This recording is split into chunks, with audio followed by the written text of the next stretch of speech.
गडहिंग्लज तालुक्यातील सांबरे गावात दत्त जयंती महोत्सवात दिल्या गेलेल्या प्रसादातून सुमारे 100 गावकऱ्यांना विषबाधा झाल्याची धक्कादायक घटना शुक्रवारी घडली।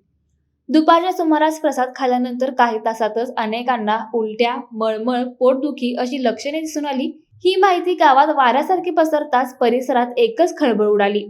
तात्काळ गावकऱ्यांना प्राथमिक उपचारासाठी नेसरी आणि अन्य जवळील आरोग्य केंद्रामध्ये हलवण्यात आले। मात्र तब्येत गंभीर असल्यामुळे सुमारे 30 ते 40 रुग्णांना अधिक उपचारासाठी गडहिंग्लज येथील शासकीय रुग्णालयात दाखल करण्यात आले। रुग्णालय प्रशासनाने तातडीने अतिरिक्त बेडची व्यवस्था करत सर्व रुग्णांवर आवश्यक उपचार केले। या घटनेची माहिती मिळताच गडहिंग्लजचे वैद्यकीय अधिकारी, स्थानिक पोलीस अधिकारी आणि ग्रामपंचायतचे सदस्य रुग्णालयात दाखल होऊन परिस्थितीचा आढावा घेतला।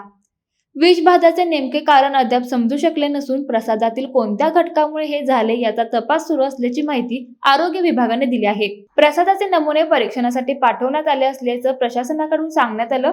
दरम्यान उपचार घेत असलेल्या सर्व रुग्णांची प्रकृती स्थिर असल्याची माहिती शासकीय रुग्णालयाने दिली आहे। दत्त जयंती सारख्या धार्मिक कार्यक्रमात अशी दुर्घटना घडल्याने स्थानिक प्रशासनाने पुढील काळात अशा प्रसंगाची पुनरावृत्ती होऊ नये यासाठी काटेकोर तपासणी आणि नियमावली तयार करण्याचा निर्णय घेतला आहे।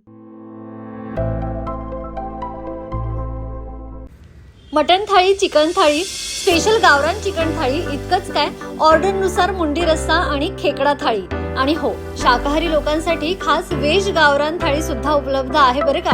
चला तर मग अस्सल कोल्हापुरी जेवणाचा आनंद घेऊया। आजचा बेत फक्त रानवारा रिसॉर्ट मध्ये। संपर्क 9209761353। पत्ता कोल्हापूर पन्हाळा रोड, केरले, मानेवाडी।